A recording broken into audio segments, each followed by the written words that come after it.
Oh, it's you. You feel it too, don't you?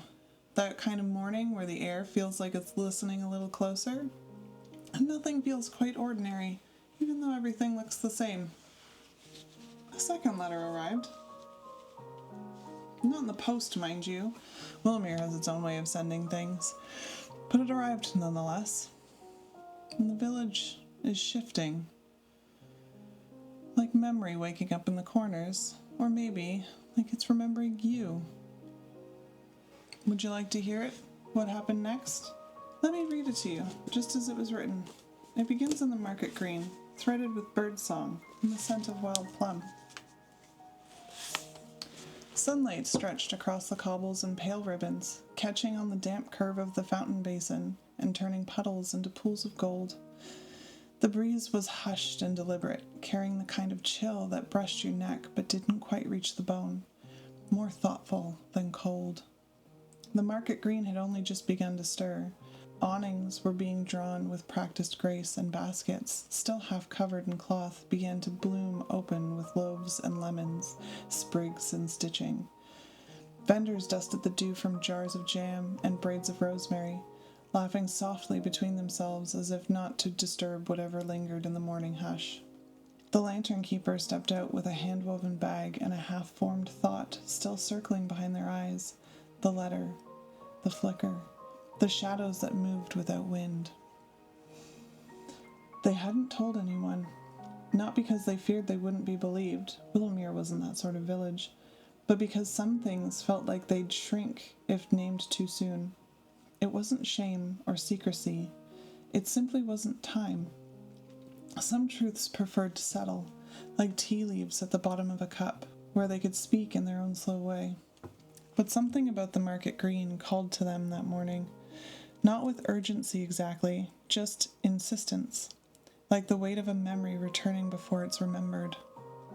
The stalls were simple and familiar, each one an echo of 100 mornings before.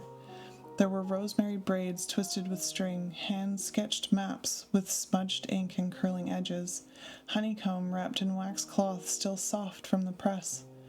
The rushweavers' corner was especially lively, a dozen ribbons catching the breeze like a celebration that didn't quite remember what it was celebrating. A soft pipe melody played near the herb stall, barely louder than the rustle of leaves. Children darted between baskets, cheeks pink from the air, fingers sticky with jam samples, their laughter trailing like ribbons behind them. The Lanternkeeper moved gently between the stalls, fingers brushing mint and lavender, as though greeting old friends. They weren't looking for anything, not really, and yet there it was, a jar of wild plum jam, a favorite. Their hand reached toward it, automatically, comfort in the glass jar, but paused mid-motion. Just beneath the jar, barely visible through the glass, was a folded edge of parchment, old, soft, familiar. They lifted the jar slowly, careful not to jostle whatever lay beneath. No seal, folded only once, the same kind of paper as the first. They didn't dare unfold it in view of the market, but a few words peeked through the crease. It is beginning to remember. That was enough. They tucked it gently into their bag, no glance back, and turned, and saw her. Lisbeth, the rushweaver, had paused mid-braid. Her fingers still held the cords in place, but her eyes were locked on her lap. In her palm, a folded piece of paper, just like theirs. She looked up, met the Lanternkeeper's gaze, only for a moment. Neither of them spoke. At the herb stall, an older man with ink-stained sleeves stood motionless beside a basket of thyme. His lips were pressed thin, his shoulders set in the way of someone who just remembered something they'd long set aside. Tucked within the bunch of herbs he held, another note. The whispers had begun, not spoken, not shouted, but shared, in glances, in the stillness between breaths, in the hush that followed when a hand brushed against unexpected parchment. The market green rippled, soft and slow, like wind over tall grass. By the time the Lanternkeeper returned home, the village had shifted, just slightly. Not in the way of seasons, but like a room that holds its breath. Conversations seemed to trail off sooner. More people sat still a little longer than they needed to. The air itself had grown thoughtful, as though carrying more questions than answers. They sat at the table, unpacked the jar, and laid the second letter beside the first. The parchment felt warmer than it should have, as if it had been carried in a pocket for many years, gathering memories like heat. They unfolded it. It is beginning to remember. The light hums even when it is silent. There are others who kept the rhythm once. They too are listening. The handwriting looked the same, or perhaps not. The ink looked wetter, as though freshly written. They retrieved their notebook from the windowsill, opened to a clean page. 2 lanterns, one near the cottage, one near the market. Beside them, a faint circle shaded in ink, a thread, a link, nothing more. And beside that, a name.